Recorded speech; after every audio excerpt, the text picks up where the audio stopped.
Hi, this is Adam. Welcome to my Rare Classic Car channel. Today, this 1970 Buick Electra Limited.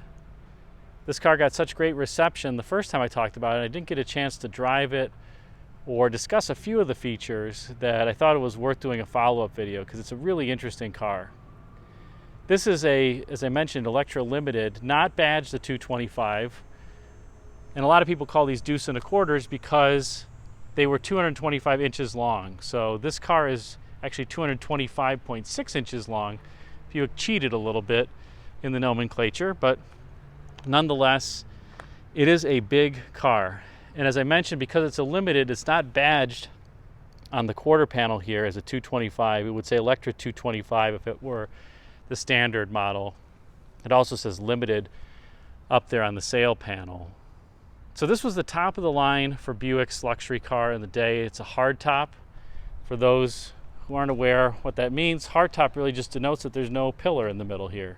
So you get this wonderful expanse of open air when you're driving and a lack of wind buffeting because you don't have that pillar and all that messiness there. It's a great car on a nice day just to drive with the windows down as opposed to the air on. But this is a unique car in a number of aspects. It has almost every option available in the year, including cruise control, tilt wheel, 8-track tape player, power seats on both sides, power windows, power locks, automatic climate control, AM/FM radio, remote trunk release, spare space saver spare tire in the back, cornering lights. So it is absolutely loaded. Just a wonderful car. This car came standard with the 455 cubic inch 4-barrel V8. Let me open the hood here. It's the only engine option available for Buick in this year in the Electra. It's 370 gross horsepower, 510 pound-feet of torque. So the gross horsepower ratings were changed to net horsepower ratings in 1972, and a net horsepower rating was done with the air cleaner on, all the accessories that you see, the exhaust system outfitted, etc. So you have to take the gross horsepower rating and multiply by about 70%, and that's kind of a rough proxy for what the net horsepower rating is. So this is really probably somewhere in the 250, 260 net horsepower. So it's still quite a powerful motor. This is the only year of the premium fuel 455 for Buick. In the two previous years, they had 430 cubic inch, I should say 3 previous years, they had 430 cubic inch motors. So the 430 came out in 1967. It continued into 68 and 69. And then 1970, they came out with the 455. So a little bit bigger. Interesting tidbit, 67 and 68, those 430s are the only years where they have solid push rods. So if you buy a 67 or 8 Buick, just make sure that you're not getting a lot of upper end ticking, because what often happened is people wouldn't change the oil passages would clog, and you'd get that ticking because the upper end valve train is not being lubricated by hollow push rods, which was very atypical. But by 1970, this car had the premium fuel 455. In 1971, the horsepower would drop down because all General Motors cars in 1971 had to run on no lead, regular gas, even the Corvettes. Ford and Chrysler took one more year. So the 1971 Ford products and Chrysler products, they did have premium engine offerings, and then that went away for them in the 1972 model year. They went to regular fuel. But for GM, this was the last year of the premium fuel high compression engine. So it's a great year if you're looking to have a 455 from any of the divisions or a 454 from Chevrolet. And by the way, just so you know, each of these divisions, even though they may have an engine that's the same size, like 455 cubic inches, Buick had that size, Pontiac, Oldsmobile, Chevrolet had a 454. There's really no shared components between the V8s outside of the carburetors and the distributors and some other little minor things. But the physical design of the motor is totally different. You'll notice on the Buicks and the Cadillacs, This distributor cap is up front on the front side of the motor. On the Pontiacs and the Olds, it's in the back, and the Chevrolets as well for a lot of the motors. So it's a physically different design, and the accessories are even arranged differently. Sometimes on the Chevrolets, the air conditioning compressor is over on the driver's side. Buick, you can see it here on the passenger side. This is a GM A6 compressor. This particular unit is a rebuilt unit, but it has 6 little pistons in it, and these were the best air conditioners for their time. So good, in fact, that Ford even used them as the 70s went on in the Mark IVs, Mark Vs, and Lincoln cars, because they couldn't get their 2-piston York compressor to perform all that well.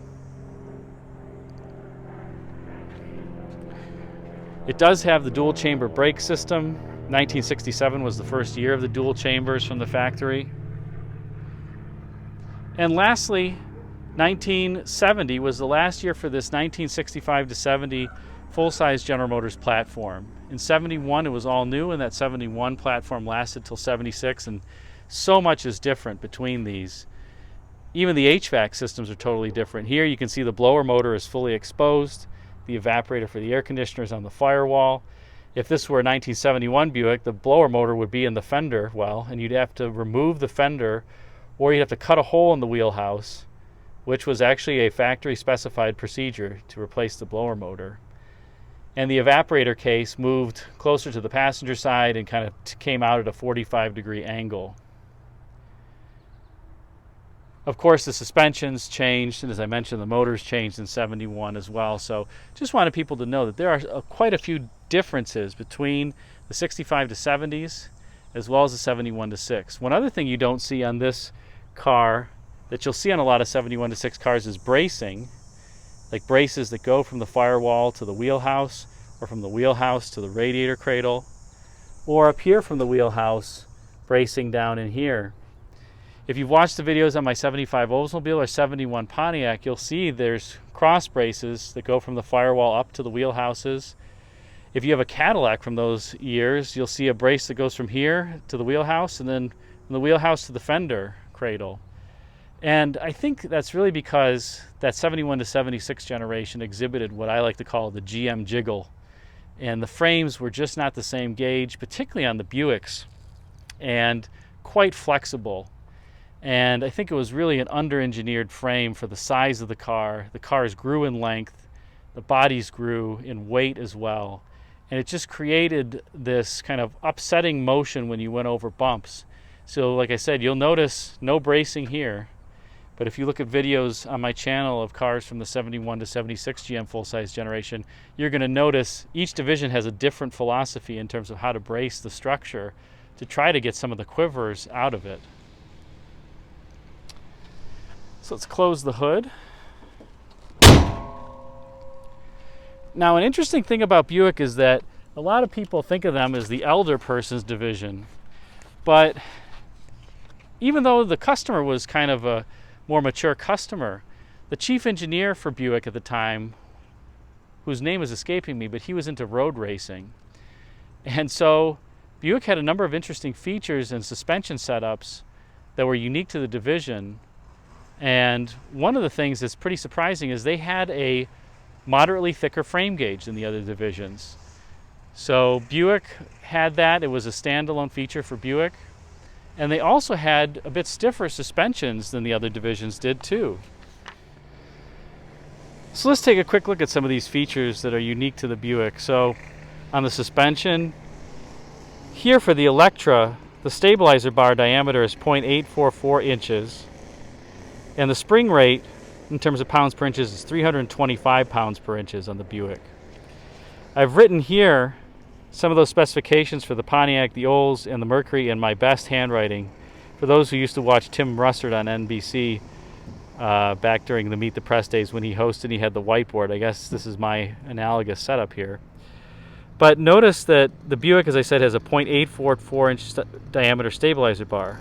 The Pontiac Bonneville had a 0.75 inch diameter stabilizer bar up front. The Olds had a 0.968. Mercury in their Grand Marquis had a 0.72 inch diameter. So the Buick stabilizer bar is much bigger than the Pontiac, way bigger than the Mercury. It's actually a bit smaller than the Olds. But in terms of the spring rates, the Buick had 325 pounds per inch front spring rates, and really all of the rest are 300 pounds per inch. So the Buick's got stiffer springs and a pretty beefy roll bar. It also has a relatively quick steering ratio for the time, so in terms of steering, this Buick has an effective ratio of 19.6 to 14. It's a variable ratio gear General Motors had during these years, where the more you turn the wheel, the faster it moves. Pontiac had roughly the same ratio. Olds in 1970 and the 98 was still using the fixed steering gear at almost 22 to 1, and Mercury's was almost 22 to 1 as well, effective ratio. So the Mercury and the Olds were steering a lot more slowly than the Buick was. Interestingly, if you had a Riviera, you had quite a bit quicker steering, and according to this specification sheet, the Riviera even has an in-tank fuel pump versus the mechanical one that's typically featured on these vehicles. So again, in spite of kind of being labeled the elder person's division, Buicks were set up to have bigger frames, stiffer suspensions, bit beefier anti-roll bar, just not what you would think of when you think of Buick. Let's take it for a ride now and put those things to the test.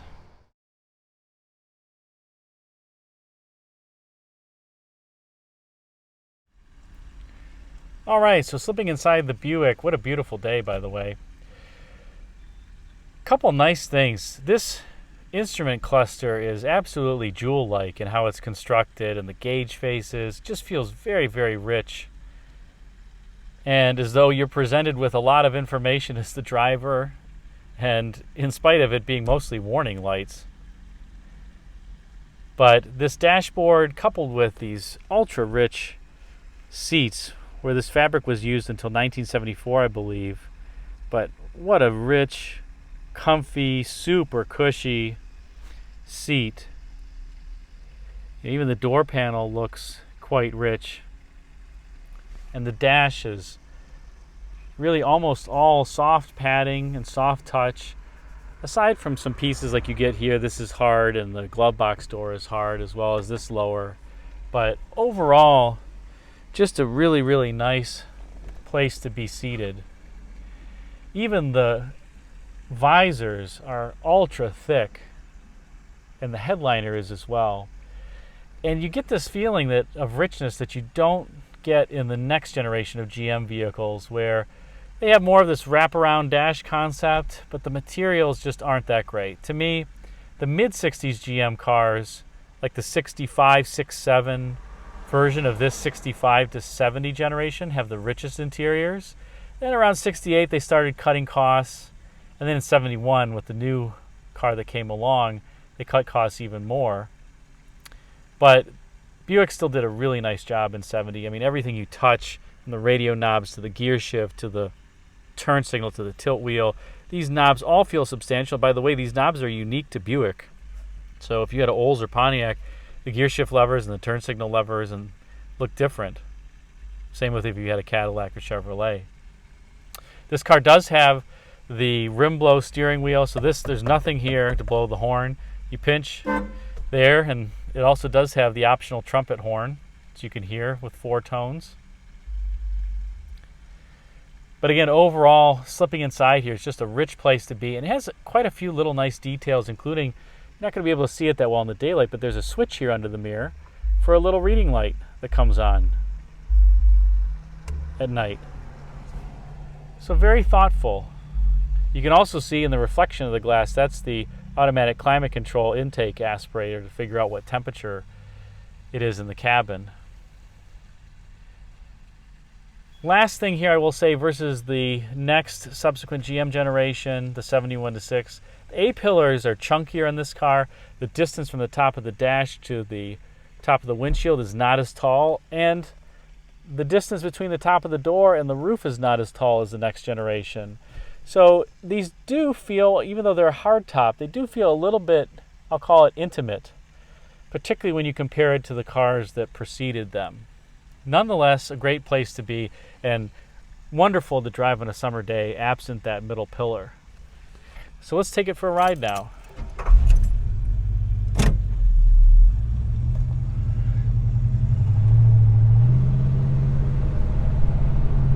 Beautiful sounds from this Buick V8.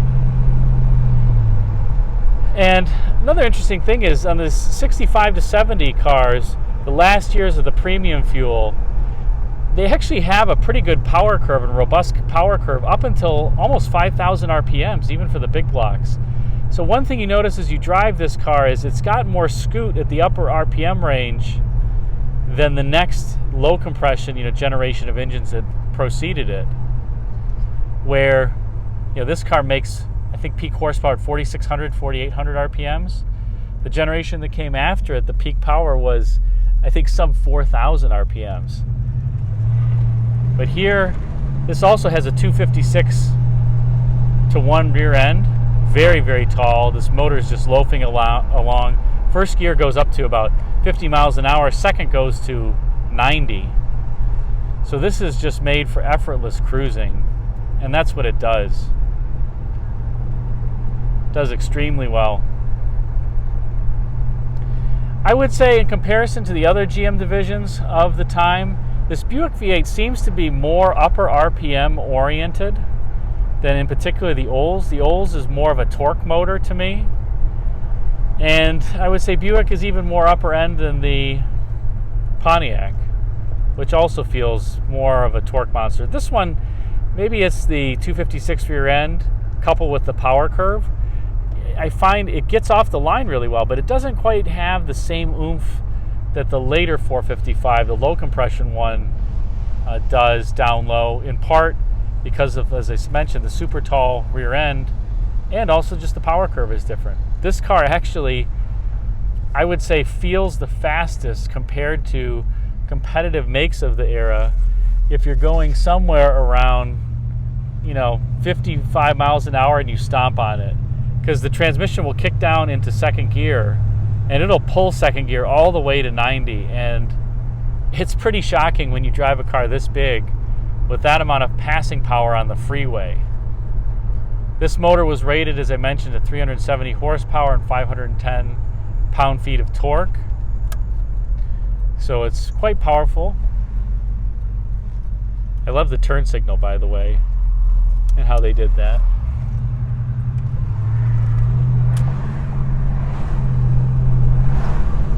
But wow, what a nice car. You do also get the sense that in the Buick, you really can feel the frame thickness and how it is a bit of a gauge thicker than other GM divisions. This car, when you go over bumps, it's rock solid, feels like it's made from a solid billet. And nothing jiggles, nothing rattles. You can tell there's nothing that's being excited as I go over this washboard road here.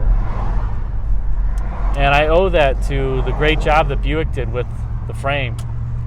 The steering in this car, I would say for the era, is top notch. You're not winding the wheel back and forth a lot to have it respond to inputs. Even though this is a car that kind of has a bit of a nautical feel, but it's a sporty nautical feel compared to the other full-size cars of the generation. It really doesn't lean much as I go back and forth here in these turns. If this were a Mercury, especially with spring rates that are 15% softer and a stabilizer bar that's 20% smaller, if I'm going through some twisties like that in a contemporary Ford product, it's going to lean quite a bit. I would say this ride, though, is a bit softer than the Chryslers of the era with the torsion bar front, leaf spring rear. It's a really nice balance between ride and handling, but more sporty than what you would expect for a car that was aimed at an elder demographic. It almost has, I would say, a sporty character, more so than Pontiac, which was coming off of the Y-Track years. They were supposed to be the performance division. So a bit of a contradiction in the Buick in terms of the customer audience versus how it drives. But nonetheless, really just a pleasant place to be. These seats, when you sit in this and you go into a modern car, you almost cringe, because the modern car, you go over a bumps and shakes your spine, rattles your fillings. The suspension on this car and its immense amount of travel, coupled with the probably foot deep foam padding in the seat, just lends this air of comfort to the car that you can't get anymore today, and that's what makes it so enjoyable to drive.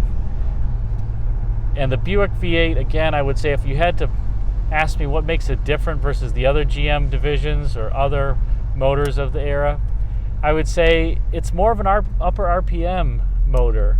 It's got some grunt down low, but it's not as much grunt as the other big blocks. It really saves the power for the horsepower in the upper RPM range, which sounds odd to say, but that's how it is in this car. So I hope you enjoyed this drive and more detailed review of this wonderful '70 Electra. Thanks for watching.